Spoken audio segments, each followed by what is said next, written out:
This is part 79, my friends, as we continue our study of chapter 20. Evil comes from the heart. Jesus said, from the heart comes evil intentions, murder, adultery, fornication, theft, perjury, slander. These are the things that make a man unclean. The Catholic Jerusalem version, wrong desire gives birth to sin. The Apostle James wrote, everyone who is tempted is attracted and seduced by his own wrong desire. Then the desire conceives and gives birth to sin, and when sin is fully grown, it too is a child, and the child is death. Conclusion, when we do wrong and commit sin, we have only ourselves to blame. I suppose, like you said, it's nice to be able to pass the buck, but unfortunately it seems there's no one to pass the buck to. And that's why we have to be so careful about our actions and our words, because we will one day have to give up an account of them. Any person or group of people can be a serpent, a devil, a Satan, when they do things which go against God's ways. The dragon stands for politics. Dragon, serpent, devil and Satan are all closely connected, since they all stand for human behaviour which goes against the ways of God. The lie which the serpent told Eve introduced lies to the world. Lies have played a big part in human history since the fall. And of course the serpent that actually spoke to Eve was nothing more than a serpent. It's never ever described as being anything more. It was an animal that was given the gift of speech by God and given enough intelligence to speak. And it was raised up specially by God for the purpose of testing our Mother Eve. The angel with the chain in his hand. The angel took hold of the dragon, that serpent of old, who is the devil and Satan, points to north. The dragon, that old serpent. The dragon stands for politics. So politics is being linked to the serpent in the Garden of Eden. The serpent was a liar. So do politicians lie?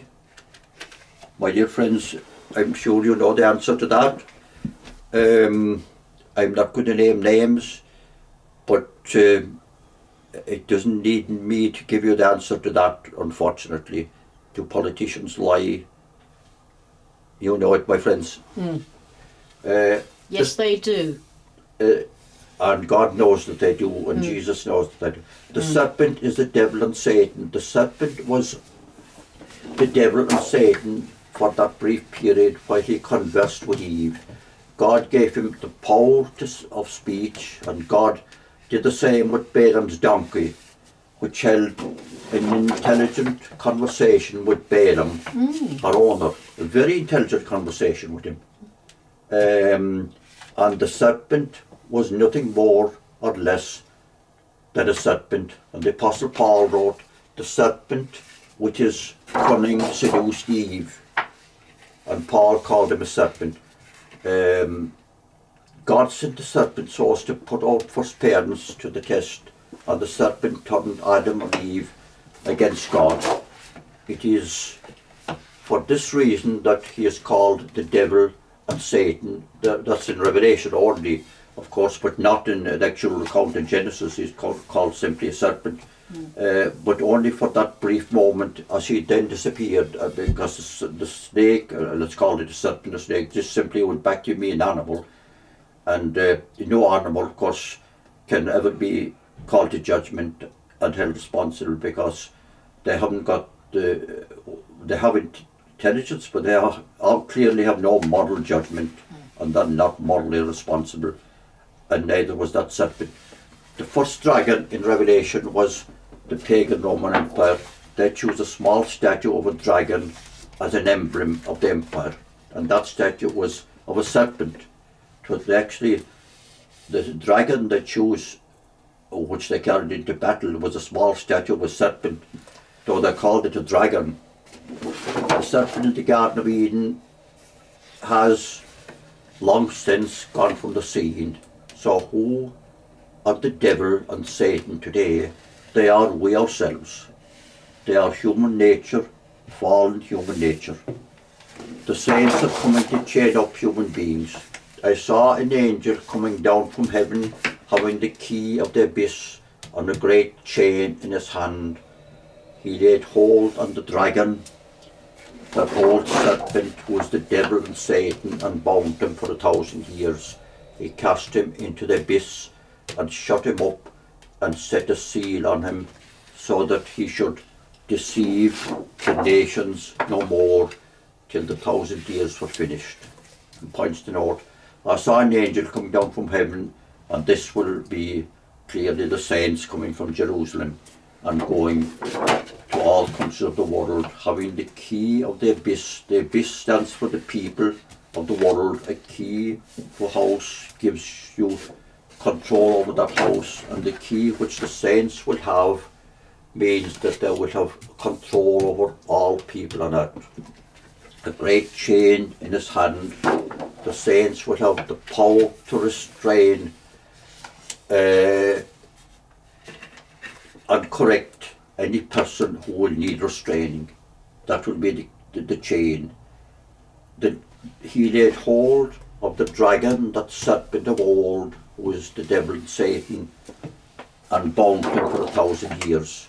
This will be the saints taking control of human beings, but especially politicians, represented by the dragon. It is likely that all political parties will be completely abolished in the kingdom. Oh yeah.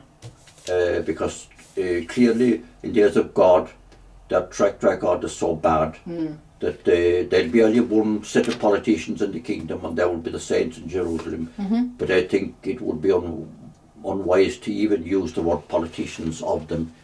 They will be so different, and they will be so totally beyond any form of lies or deceit. Bound him for 1,000 years. The saints will keep that strict control for 1,000 years. He cast him into the abyss and shut him up and set a seal on him. The abyss stands for the people. Something is going to be cast inside each person and kept there. Catholic Jerusalem version says he threw him into the abyss and shut the entrance and sealed it over him. It will not be allowed to get out. And what is it? It is badness. People may have bad thoughts, and in the kingdom they will be still free to have bad thoughts, but these will not be allowed to come out as bad actions. Wow. That will be the sealing. The saints will keep a close and watchful eye on all human actions. The prophet Isaiah tells us about that time, he who is your teacher will hide no longer, and you will see your teacher with your own eyes. Whether you turn to the right hand or to the left, your ears will hear these words behind you. This is the way, follow it. So that will be, of course, in the kingdom then. It will be, if you like, the saints having a 24-hour day watch on their subjects over whom they will rule. The teachers will be the saints, so that the dragon should deceive the nations no more till the 1,000 years were finished. Politicians will no more be able to deceive their people with lies and false promises. Neither will any of us get away with these things. So if any of us attempt to lie or use deceit, then certainly we will hear the voice behind us saying, no mate, this is the way, walk in it, and lovely. Not that. The saints shall possess the kingdom. The prophet Daniel was told by an angel, the kingdom and dominion and the greatness of the kingdom under the whole heaven shall be given to the people of the saints of the Most High, whose kingdom is an everlasting kingdom, and all dominions shall serve and obey him. That's from the King James Bible. What will Jesus do with the politicians who are in power when he comes? The prophet Daniel gives us the answer. He calls the political leaders of that time kings, there will be the ruling class at the second coming. This is how Jesus will deal with them.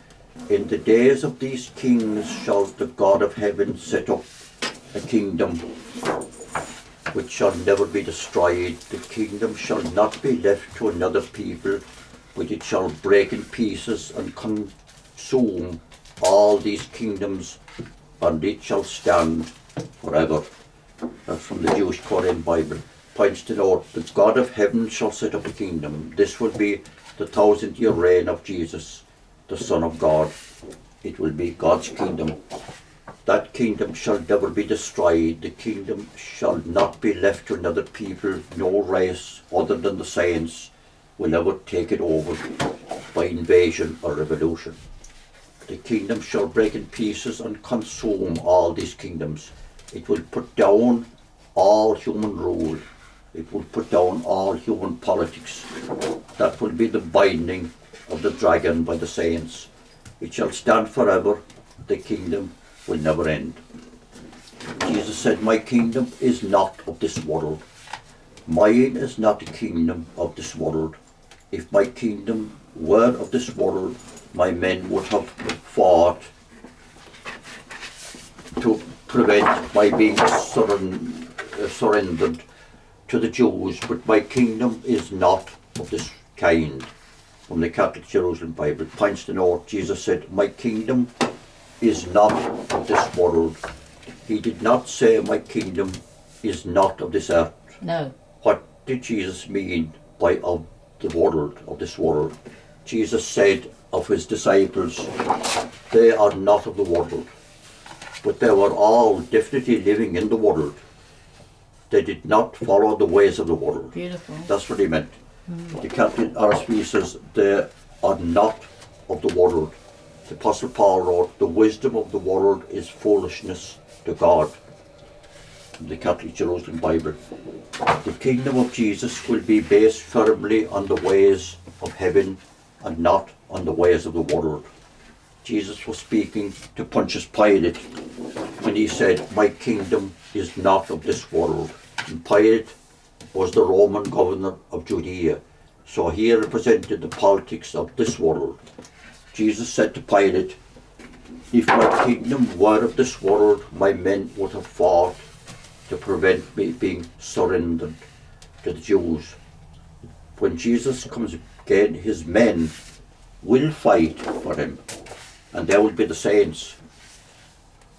They would have fought for him in the days of Pilate if the time had come to set up the kingdom, but it had not come in the days of Pilate, so they did not fight for him then. Jesus said, blessed are the meek, for they shall inherit the earth. We've already seen it, and that can only happen in Christ's kingdom. Yeah. In this kingdom, it's survival of the fittest, doesn't it? Not the meek. Yes, yeah, but it will not be certainly be anything but. Yeah. It'll be the survival of truth and the meek. Lovely. And the humble. Beautiful. God will say to his Son Jesus at the second coming, ask of me and I will give you the nations for your inheritance and the ends of the earth for your possession. The kingdom of Jesus will stretch to the ends of the earth. The throne of Jesus will not be in heaven itself, since that is where the Father's throne is.